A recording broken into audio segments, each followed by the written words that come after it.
Saya mau cerita nih, kenapa saya bisa sampai di rumah peninggalan kolonial zaman Belanda itu ya. Jadi waktu si Menir Vian berangkat ke bekas villa zaman Belanda, hari itu juga saya ikut jalan-jalan tapi beda kota. Saya jalan-jalan di kota ini tuh untuk nyari lah rumah yang sekiranya bisa untuk dieksplor sama si Menir Vian setelah dari bekas villa zaman Belanda itu. Dan ternyata saya modal nekat sedikit ya untuk datang ke rumah peninggalan zaman Belanda yang sebetulnya udah lama saya incer nih rumah ini karena kelihatannya bagus gitu dari depan ya. Dan di situ ada bapak-bapak yang ada kegiatan di situ ya, seperti bisa kalian lihat. Jadi saya coba tanya, "Pak, saya mau ketemu sama pemilik rumah. Kira-kira pemilik rumahnya ada di mana ya? Saya mau minta izin untuk eksplor ke rumah peninggalan Belanda ini." Nah, bapak-bapak itu bilang, "Oh, Mas, ini semua sudah meninggal, kecuali ada cucunya." Jadi waktu itu saya tanya, "Di mana saya bisa ketemu?" gitu kan. "Oh, di situ, Mas. Kira-kira 100 meter lah tempat usahanya dari sini." Oke, saya datengin ke sana setelah ketemu di tempat usahanya beliau ini dan saya sampaikan niat untuk explore di situ sekalian mengangkat sejarahnya yang terjadi di dalam rumah itu. Nah, intinya Mas ini masih keberatan untuk mengangkat atau mengungkap sejarah yang pernah terjadi di dalam rumah itu. Saya semakin penasaran gitu. Saya tanya lagi, saya gali lebih dalam lagi, saya ganti kalimatnya dan intinya dari situ sedikit terkuak bahwa di rumah peninggalan zaman kolonial Belanda yang sekarang ini berkaitan dengan sejarah seorang nyai zaman kolonial Belanda. Itu yang saya tangkap ya. Dan ini dia kisah seorang nyai di zaman kolonial Belanda yang saya kembangkan dengan teknik romansa sejarah berdasarkan penuturan dari sang ahli waris rumah.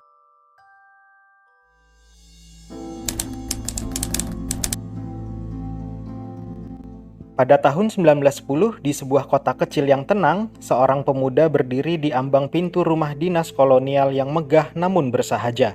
Namanya Willem Suryabrata, seorang jaksa muda berdarah campuran Belanda dan Indonesia. Ia baru saja lulus dari sekolah hukum di Batavia. Ia datang ke kota kecil ini untuk bertugas di Kejaksaan Negeri masa kolonial Belanda. Di kota inilah ia memulai karirnya. Willem bukanlah sosok yang diperhitungkan. Ia kerap dipandang sebelah mata, dianggap terlalu muda, terlalu pendiam, bahkan terlalu idealis untuk ukuran seorang penegak hukum di tengah sistem kolonial yang keras dan kaku. Terlebih, ia masih baru di dalam dunia hukum dibanding para seniornya. Namun, seiring berjalannya waktu membuktikan keteguhan hatinya. Dengan dedikasi, kerja keras, dan ketajaman pikiran, Willem perlahan meniti jalannya. Ia menangani perkara demi perkara dengan integritas yang tinggi, hingga namanya mulai diperhitungkan di kalangan para pejabat Eropa dan Bumi Putra. Ia bukan hanya menegakkan hukum, tapi juga menolak suap, membela yang lemah, dan memperjuangkan keadilan yang sesungguhnya. Waktu demi waktu pun dilalui Willem dengan tekun. Hingga akhirnya tahun 1911, Willem jatuh hati pada seorang wanita muda yang juga berdarah campuran Belanda Indonesia bernama Cornelia Wulandari. Cantik, cerdas, dan lembut dalam bertutur kata. Tidak butuh waktu lama untuk Willem menaklukkan hati Cornelia. Mereka menikah dalam sebuah pemberkatan sederhana namun hikmat di gereja tua peninggalan seorang misionaris yang dahulu bertugas di kota kecil ini juga. Setelahnya, mereka tinggal bersama di rumah dinas kejaksaan milik pemerintah kolonial Belanda. Bangunan cantik dan megah yang dikelilingi taman bunga dan rindangnya pohon flamboyan. Di rumah itulah mereka membangun harapan dan kelak sebuah keluarga kecil yang bahagia. Namun kebahagiaan tidak selalu abadi. Seiring berjalannya waktu, Cornelia dan Willem mulai sering berselisih paham. Bukan karena kebencian, melainkan karena perbedaan cara pandang hidup yang tak kunjung bertemu. Di balik tutur bahasanya yang lembut dan sopan, Cornelia memiliki gaya hidup yang berbeda. Tumbuh dalam budaya Eropa yang menjunjung tinggi gaya hidup tinggi, sementara Willem tetap sederhana dan membumi. Cornelia memandang dunia dengan keindahan dan impian, sedangkan Willem menghadapi kehidupan dunia dengan logika dan penuh tanggung jawab. Pertengkaran demi pertengkaran memuncak dalam sebuah keputusan yang menyakitkan, perceraian. Cornelia meninggalkan Willem dan pergi ke Batavia bersama kedua anak mereka. Willem tak mampu lagi menahan keputusan Cornelia. Ia tahu cinta yang dahulu menyatukan mereka kini telah berubah bentuk menjadi kenangan. Yang tertinggal hanyalah sunyi dan penyesalan yang tak pernah benar-benar selesai. Di tengah kesendiriannya itu hanya satu sosok yang tetap tinggal. Seorang gadis pribumi muda bernama Larasati, pembantu rumah tangga yang telah lama membantu pekerjaan rumah Willem dan Cornelia. Larasati bukan hanya cantik jelita, tapi juga sangat setia kepada keluarga Willem. Setelah Cornelia pergi, ia merawat Willem, menyiapkan makanannya, menjaga rumah tetap bersih, dan kadang diam-diam menatap Willem dengan tatapan yang tak bisa dijelaskan. Willem pun demikian, akan tetapi Willem menepis rasa yang tumbuh itu karena perbedaan status sosial. Hari-hari berlalu. Di pertengahan tahun 1912, kehangatan hadir tanpa disadari. Pada suatu malam ketika bulan menggantung tinggi di langit Pulau Jawa, Willem memanggil Larasati ke ruang tamu. Mereka berbincang lama lebih dalam dari biasanya. Ya, Willem mencurahkan isi hatinya kepada Larasati tentang kesepian, tentang masa lalu, tentang harapan. Malam itu hubungan mereka berubah. Cinta yang selama ini tersembunyi dalam kerutinan sehari-hari akhirnya menemukan jalannya. Tak lama setelah itu, Willem mengatakan sesuatu yang tak diduga. Ia memanggil nama Larasati dengan lembut dan berkata dengan tenang, "Aku ingin kau jadi istriku, bukan sebagai pelayan, tapi sebagai pendamping hidupku yang sesungguhnya." Larasati sempat terdiam, matanya berkaca-kaca seolah tak percaya bahwa seorang jaksa akan berkata demikian pada gadis kampung seperti dirinya.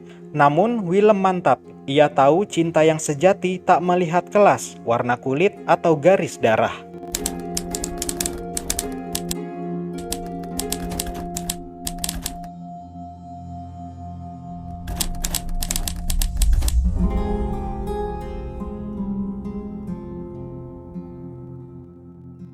Mereka memutuskan menikah secara sederhana. Tidak ada pesta, tidak ada gaun mewah, hanya doa dan dua hati yang saling menguatkan.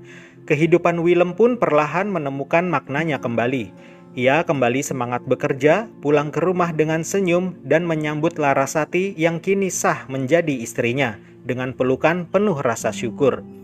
Pada suatu hari di tahun 1913, diam-diam Willem membeli sebidang tanah di pinggiran kota dan membangun sebuah rumah kecil. Bukan rumah dinas, bukan rumah pemerintah, melainkan rumah pribadi yang dibangun atas nama cinta. Rumah yang ia desain sendiri dengan taman kecil dan jendela kayu lebar yang menghadap ke jalan kecil di depan rumah. Saat rumah itu selesai dibangun, mereka pindah ke rumah baru yang dibangun oleh Willem. Dan mulai saat itu mereka tidak lagi tinggal di rumah dinas jaksa milik pemerintah kolonial.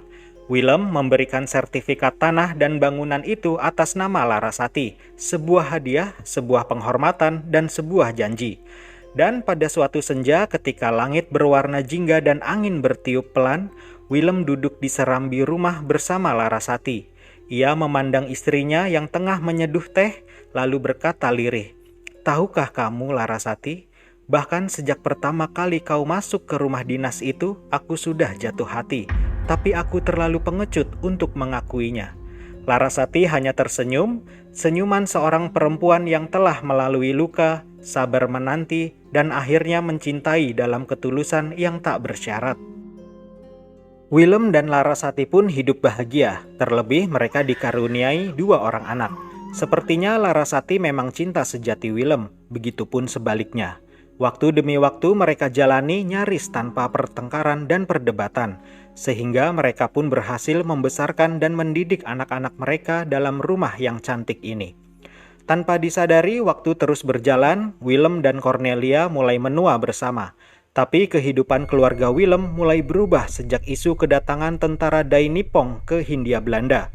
Willem yang sudah pensiun mendengar isu ini pun segera memerintahkan Cornelia dan dua anaknya untuk segera pindah ke kota lain untuk mengantisipasi dan melindungi keluarganya jika militer Jepang masuk ke kota kecil ini. Dengan beringas, pasukan Jepang masuk ke kota ini dengan kekuatan penuh pada tahun 1942.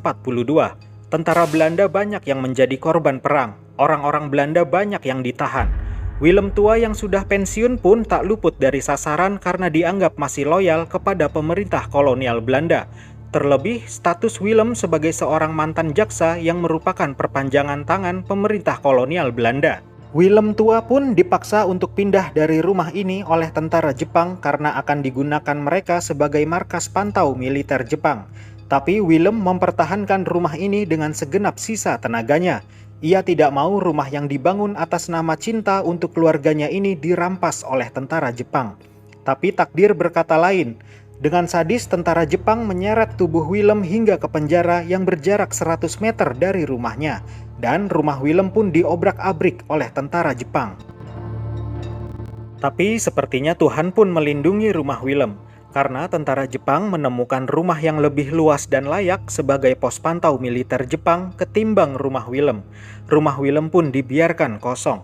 Di dalam penjara, Willem yang sudah tua ini pun tak kuasa menahan rasa sakit tubuhnya yang diseret tentara Jepang. Terlebih, ia tidak mendapatkan perlakuan yang manusiawi selama di dalam penjara. Akhirnya, Willem pun menghembuskan nafas terakhirnya di balik jeruji besi yang dahulu dihuni oleh para terdakwa yang ia tuntut. Setelah Jepang menyerah kepada sekutu dan pergi dari Hindia Belanda tahun 1945, Cornelia dan kedua anaknya sudah mendengar atas kepergian Willem sejak setahun yang lalu. Mereka kembali ke rumah ini dengan kesedihan yang luar biasa. Mereka hanya bisa pasrah dan kembali menata hidup. Cornelia yang juga semakin tua pun akhirnya menghembuskan napas terakhirnya di dalam salah satu kamar rumah cantik ini. Rumah cantik yang dibangun atas cinta Willem kepada Cornelia ini pun masih dihuni oleh generasi penerus Cornelia hingga saat ini.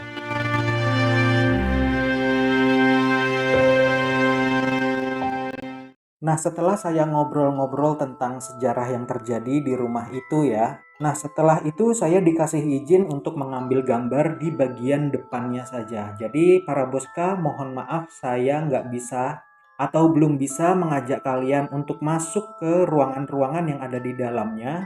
Karena saya memang diizinkannya hanya di bagian depan dan sedikit di bagian samping.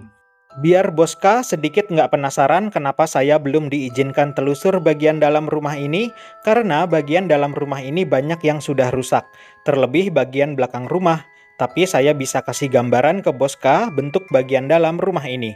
Di dalam rumah ini ada 3 kamar tidur, 1 ruang makan dan dapur yang menyatu, dan 1 kamar mandi. Semua ruangan yang saya sebut tadi masih dalam area rumah. Setidaknya itulah informasi yang saya dapatkan dari salah satu bapak yang bekerja memilih barang bekas di samping rumah ini, karena beliau cukup sering keluar masuk rumah kolonial Belanda ini. Dan satu hal lagi yang saya tangkap tentang salah satu kendala rumah Belanda ini tidak terawat atau belum beralih ke tangan pemerintah, ini dikarenakan adanya suatu urusan internal keluarga yang tidak bisa saya sebutkan di sini.